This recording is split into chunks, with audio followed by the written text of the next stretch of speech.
This is what we use for our diagnostic criteria, the most recent version of April 2011. You have to have a dementia that interferes with your ability to function, decline from previous level, not delirium, not depression, diagnosed by history and exam, and you have to have not just a memory loss, but deficits in other cognitive areas such as language and visuospatial, reasoning and judgment, etc. And this is new biomarkers that are under investigation to help support the diagnosis. For example, abnormal proteins in cerebrospinal fluid, that I'll show you later, and abnormal PET study or MRI study. So if you have one of these biomarkers done, you move down to this category from probable Alzheimer's to probable Alzheimer's with evidence of AD pathophysiology. And this is more of an experimental category at the moment. And this was Dr. Alzheimer who reported the first case of a dementing process in a woman in her 50s who died about 6 years later. And he looked at her brain after she died and stained it with silver, which is why it's yellow and brown. And he described these amyloid plaques and neurofibrillary tangles in the brain of this woman. And he said that these plaques and tangles probably have something to do with why she became demented and died. And then later on, he was found to be correct, and so the disease was named after him. So a nice, normal, healthy, or a nice young brain doesn't have any of these structures, these amyloid plaques or neurofibrillary tangles. And this is a nerve cell. This is the size of a nerve cell. And it's full of this protein called tau, which makes up the tangle. And this is the A-beta amyloid protein, which makes up the plaque. So these are not supposed to be there. These are toxic to neurons. Obviously, this neuron is not going to be functional because of the pathologies that are here. And this is how it starts and where it starts. So these are half brains from humans. And this is normal aging, and this is mild cognitive impairment, and this is Alzheimer's disease. So it starts in the medial temporal lobe, hippocampus. So all of this brown stuff here are those plaques and tangles. And this is where you make new memories. So this is why new memories is the first thing to go, because you have all these plaques and tangles that are affecting the brain in this region. And then it gets worse, affects more of the brain, and even more parts of the brain. And so it spreads to almost the entire brain, all of these plaques and tangles, as the disease progresses. Yes? Are these drawings or pictures only shown by autopsy, or do CAT scans or MRIs show any of that? We can do, so the question is, are these are all obviously autopsies because these are brain pieces. But we can now detect amyloid by PET scan, and I'll show you that later on. We can't detect the tangles yet, except by autopsy. But while someone's alive, we can now begin to detect the amyloid plaques by PET scan. And this amyloid comes from this protein called A-beta, which comes from a larger protein called amyloid precursor protein. And this protein is made by every cell in your body, and it's constantly turned over just like many other proteins. And so it's cut here, and then you make this little fragment here, which then precipitates out into the brain as these amyloid plaques. So it's kind of like water vapor in the atmosphere. It condenses to form clouds, and then it condenses to form raindrops. So there's always some A-beta in the brain, but then it accumulates as you get older, and then it condenses into larger pieces and into these raindrops that we call amyloid plaques. And this is, again, is the ApoE. This is your risk of Alzheimer's if you have no ApoE, and this is your risk if you have 2 ApoE4s, and this is 1 ApoE4. So ApoE4 lowers the age of onset of Alzheimer's and increases your risk of getting it. And I'll skip that one. I think I'll skip those two. So we have 4 drugs that are FDA approved for people with Alzheimer's disease, and this is some of the data that the FDA used to approve the drugs. So this is the ADAS-Cog, which tests your memory and functional ability. It's a 70-point scale. And people with early Alzheimer's were given drug or placebo for 24 months. And those who had a placebo had a little bit of a placebo effect, but then it didn't last, and they declined at the expected rate. And those who got the drug had a little bit of a benefit, and then it was sustained, or they had a plateau. If the drug was taken away here, then they dropped down to here. So it looks like a symptomatic benefit from the drug. And it was results such as this that the FDA used to approve these drugs. My chart says weeks, not months.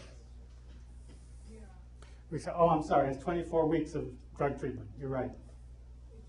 And then at this point, they stopped the drug treatment, and then they were retested later on. And then now we have longer term studies. So this is the expected rate of decline of Alzheimer's patients. And these are people who got the drug. They had some stabilization for maybe 1 to 2 years, but then it continued to get worse. But it sort of shifted the curve up and to the right. Yes? That was the 10 milligram. What about the Aricept 23? It's available. Right, so all of these were, the first studies were done with the 5 milligram and 10 milligram donepezil, and did show some benefit, and they were FDA approved, and they were routinely used and prescribed. More recently, as the 5 and 10 has gone off patent, the drug company decided to come out with a 23 milligram pill, which may have a little bit more benefit, but also has a little bit more side effects. So if you can tolerate a higher dose, you may get an additional benefit from that. Side effects are what? I'm sorry? Side effects is what you Side effects of Aricept are things like nausea, vomiting, diarrhea, muscle cramps, nightmares, passing out. I feel like one of those commercials.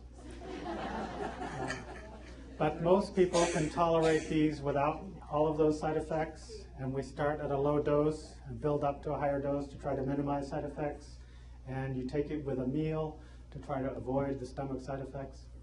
Yes? So you can get it in different, how many different? So Aricept comes in 5 milligram, 10 milligram, and 23 milligram. Yes? What about Exelon in a similar form? And Exelon, I think that's the next slide. Yes, so there are 3 drugs by 3 different drug companies, Aricept, Exelon, and Razidine. They all basically do the same thing. They support cholinergic neurotransmitters in the brain. And they're all very similar in their effects and side effects. They're for the most part replaceable, but if you really can't tolerate one, you could try another one. For example, if you can't take a pill because of the stomach problems, you could try the Exelon patch, for example, and then see if you can tolerate one of these medications. These are all prescribed once you have mild Alzheimer's disease, one of these 3. And then when you get to the moderate stage, we add memantine or Namenda, which works by a completely different mechanism. And so that's added only when you get beyond the mild stage.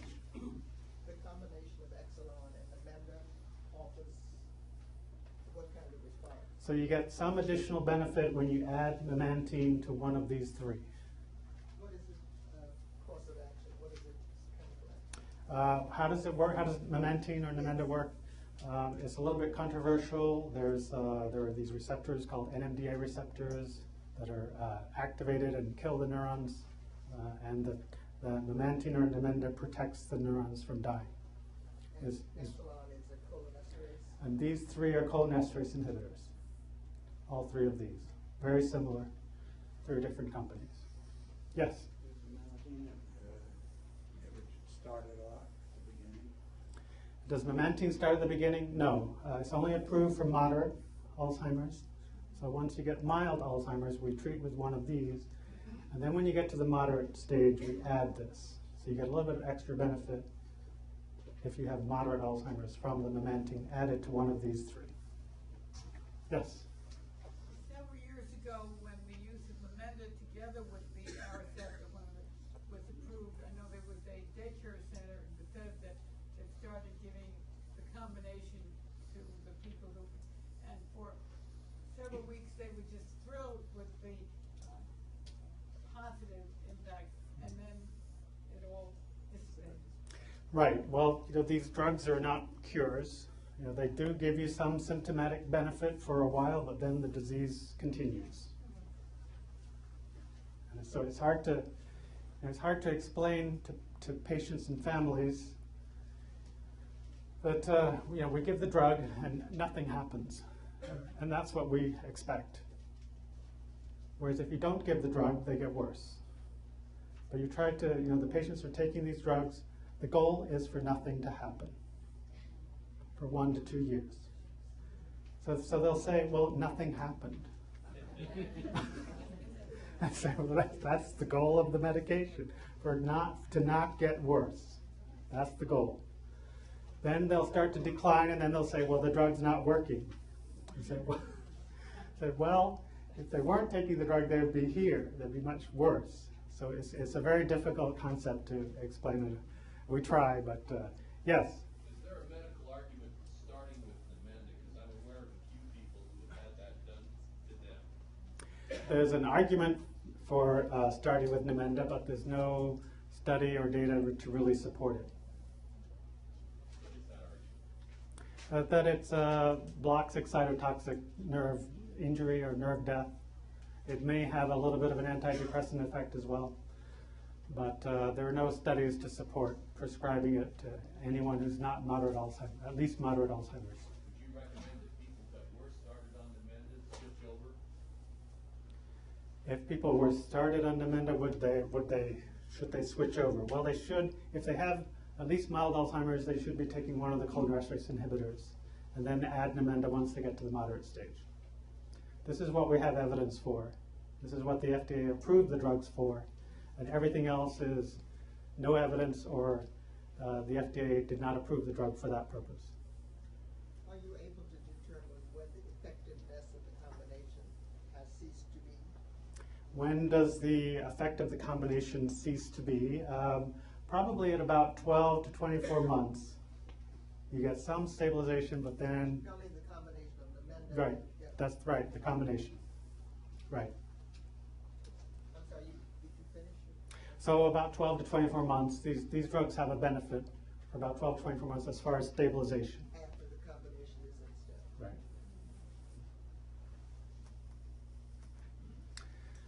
So as neurologists, we try to focus on all the cognitive and the functional problems with dementia and Alzheimer's disease. But as you know, there are a lot of behavioral and psychiatric problems that happen as well.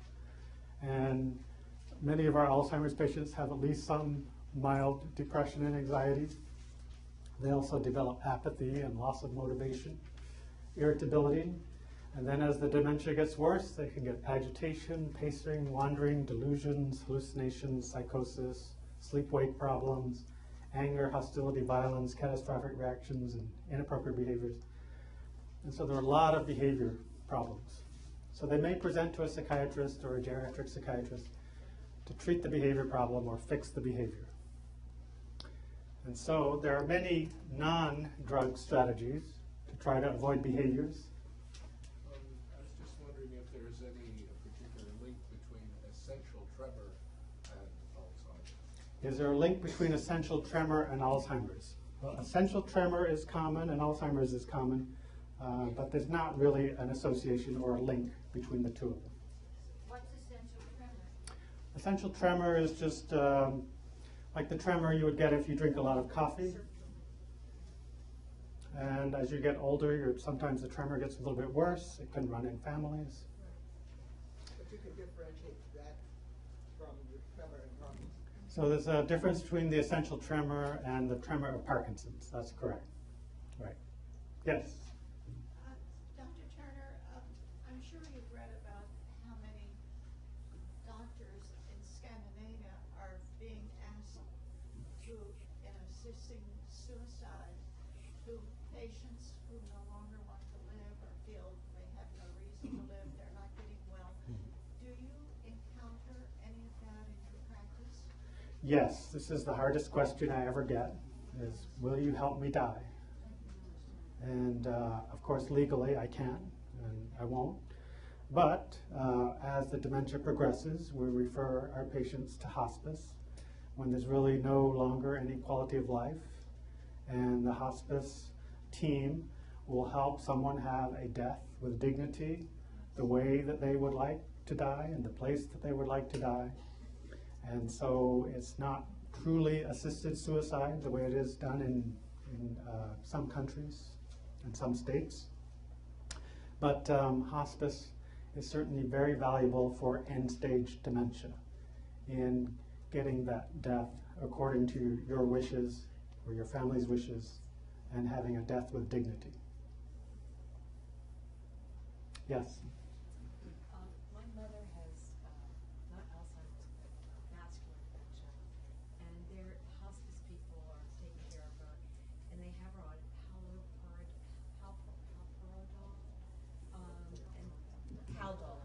Haloperidol. Yeah, and they've increased it to 2 milligrams, from 1 milligram up to 2 milligrams, and they say they're giving it to her for the agitation because she's waking up all through the night.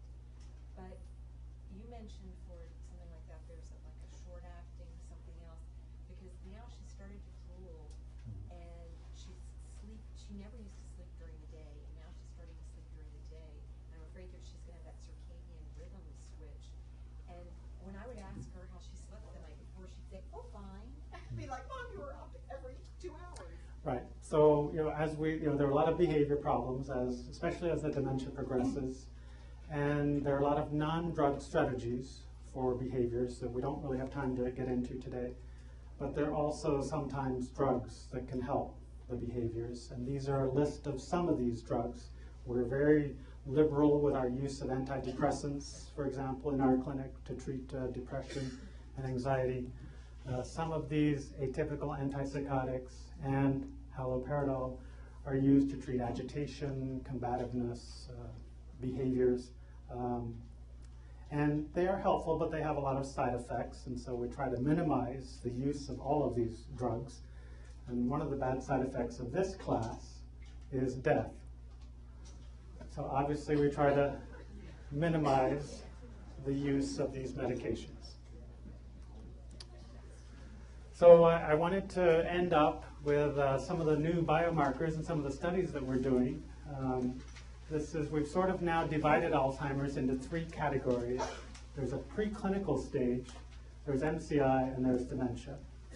And this separates out from normal aging. But we now recognize that there's a preclinical stage of 10 to 20 years where these pathologies are building up before you even get any symptoms whatsoever. And for example, if you look at amyloid plaques, they start building up like this, whereas the Alzheimer's dementia increases like this. And there's about a 10, maybe 20-year window between when the plaques go up and when you get clinically demented. And there was this study called ADNI, Alzheimer's Disease Neuroimaging, that looked at different biomarkers as you go from the preclinical Alzheimer's to the MCI to the dementia. The first thing you see is amyloid accumulation in the brain and synaptic dysfunction. Then you get the tangles, tau protein in cerebrospinal fluid. You get atrophy in the brain, and then you get demented. And then you get functional decline. But you can see how some of these things go up a long time before you get demented. And this is all fairly recent information. For example, here's that amyloid PET scan that I talked about earlier. So this is a normal person with a negative amyloid PET scan, and this is a positive amyloid PET scan. So this is a PET scan that shows all of the amyloid that's built up in the brain of a person who's still alive. Now before we could never do this, we had to wait until they die and look at their brain. But now we can detect amyloid on a PET scan in a living patient. Does it show it on MRI also?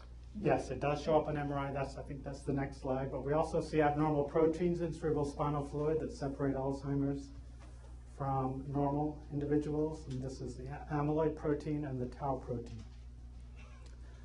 And you can say, well, you know, what does this matter? But it helps us in determining whether a new drug is working or not.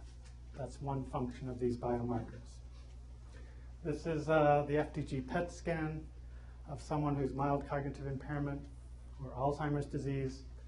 Everything in red and everything in yellow are parts of the brain that are not using glucose properly. They're not using glucose properly because they're damaged and diseased by Alzheimer's.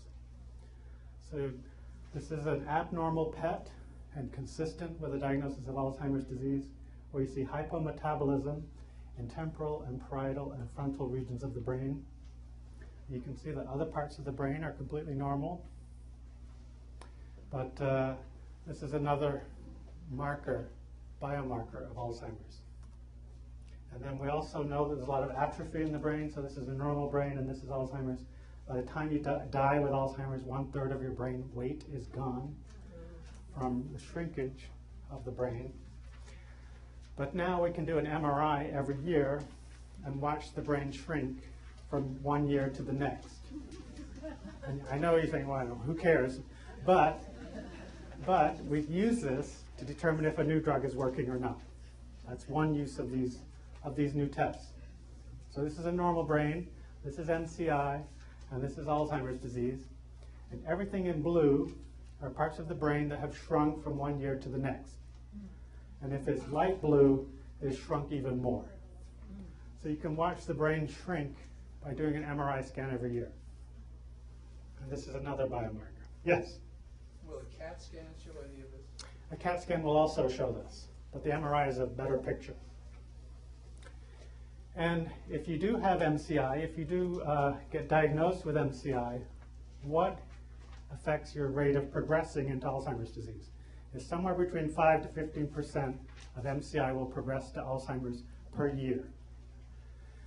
So if you're ApoE4, if you have atrophy on your MRI, if you have abnormal glucose PET, if you have proteins in cerebrospinal fluid that are abnormal, if you have a positive amyloid imaging scan, it will all increase your risk or your rate of progressing from MCI to Alzheimer's. So that's another use for these studies, is in predicting what's going to happen. So I think these are the last two slides. We have this big epidemic of Alzheimer's. The amyloid hypothesis is alive and well. The genetic evidence is the strongest evidence. Now, we've had a lot of failures recently in our clinical research studies. We haven't been able to come up with a new drug since 2003. But we're trying very hard, and we're getting close, and we're getting closer. For example, this drug was in the news quite a lot recently, solanezumab. It was almost positive, but not quite. So I think we just need to do one more study, and it will turn positive. And the one new study that's probably is planned for this is not to start with people with Alzheimer's disease, but to start with people with MCI. Because we think we'll be more effective if we start sooner. It makes sense, obviously, right? But so the solanezumab may be effective in individuals with MCI, and it came close in people with Alzheimer's, but not good enough to get FDA approval. So this is an antibody to the amyloid protein infused into the veins that helps your body get rid of the amyloid. And these are some of the studies that we're doing now. We're doing a gene therapy study with nerve growth factor. We're studying resveratrol, which is the compound in red wine, which is thought to be good for you. We're studying a different antibody with a company called Biogen. And soon we'll be starting a study of intranasal insulin for MCI and Alzheimer's disease. This will start looking for volunteers about next February or March. And then we have other studies that are coming along. We have studies in different stages, some that are ending and some that are in the middle and some that are starting up soon. And we're always looking for volunteers to join our study. And if anyone would like to make an appointment, even though I told you how not to come to my clinic, this is the number to call for an appointment. And I think, I don't know if we have time for more discussion or questions. I'm willing to, yes, go ahead. Alzheimer's trials have problems with accrual, but I've understood that particularly these studies are having a real challenge of accruing that.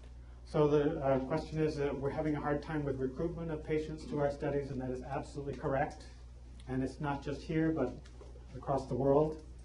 That we could make a lot more progress, a lot quicker if we could get more patients to join our studies.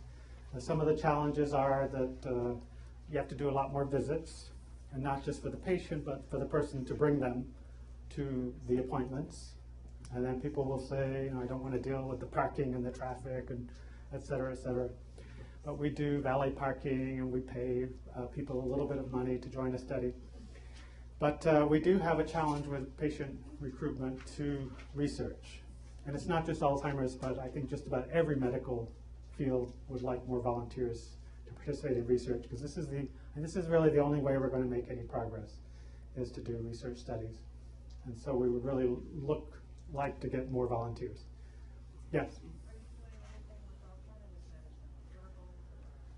Are we doing anything with alternative medicine? Well, I suppose the resveratrol could be considered by some to be alternative medicine, but this is a true scientific study, placebo-controlled, double-blind, et cetera. So we are studying resveratrol, but we're not really doing anything else with alternatives. Yes? Go ahead. Do you see a big difference between the 23 milligrams of Aricept and the 10 milligrams? And do you think that the side effects are worth taking the 23 milligrams? So 23 milligrams of Aricept versus 10.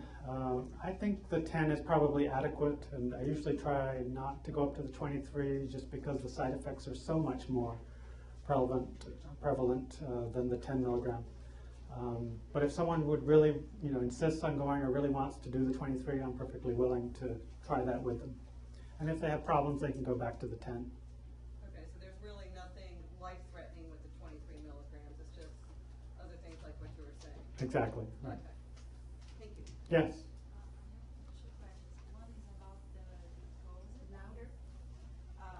One thing is about the glucose, the relationship the glucose and its patients that develop Alzheimer's. And the other thing is, what do you think about other therapies like music therapy and other kind of stimulation? How we can, if not renew the connections, the synapses that the patient has, the generation of new synapses and new areas of the brain, and increase the quality of the life of the person. So one question was about the glucose metabolism of the brain. Your brain uses glucose normally to function as its energy source. You can see this on this glucose PET scan, where these parts of the brain are not using glucose because they're damaged by Alzheimer's. Okay, that's just normal brain function and abnormal brain function with Alzheimer's. We also know that diabetes is a risk factor for Alzheimer's. So elevated blood glucose increases your risk, and we don't really understand why, what the connection is there. The other question are things like music therapy. So again, things that engage your brain are helpful. Cognitive activity, mental activity, social activity, physical activity, music therapy, those are all great options if that's what you enjoy doing and are willing to put in the time to continue those activities. Yes? Dr. Turner, isn't part of the issue that the money for research on treatments is primarily in pharmaceuticals? So it could be that alternative therapies like music or other things could be helpful, but the money isn't necessarily there to support the scientific research to give us the evidence that we would need to support it. Right, so research funding is another challenge. We actually get about half our funding from the NIH and half from pharmaceutical companies looking for new treatments. So we have a combination. But research funding is scarce, so there are a lot of questions that don't have answers. because the studies have not been done. Can I make a comment about the alternative treatments like music and interaction with children and storytelling, that kind of thing? Right. Those things address quality of life. And those things almost never cost money. We have memory cafes that are sprouting up in this area that are attempting those things. So if you have people that are important to you that could use an improvement in the quality of their lives, I would recommend that you ask about those treatments and try joining a memory cafe. And then there are also strategies to treat behaviors that include music therapy to try to affect the bad behaviors of Alzheimer's patients, so that you can try to minimize the use of drugs. Dr. Turner, I think Sally might be trying to wrap this up. Well, Oh, yeah. you are so So- gracious to be here, Dr. Turner, So, answering so yeah. many questions. I'm going to go to the next room if anyone wants to discuss anything or ask questions. And so thank you very much again for the invitation.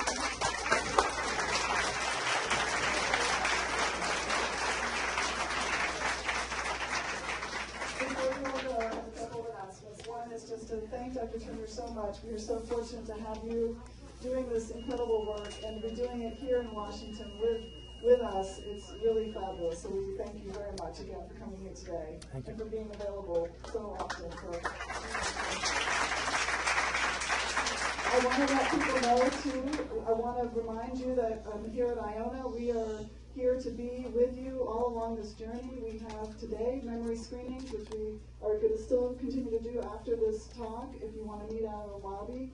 We have the Boost Your Brain classes. We do consultations with people trying to map out a plan of action, all the way through to mental health therapy, and you're in the beautiful Wellness and Arts Center where we do those memory type cafes and have a wonderful program all day, every day for people with memory loss.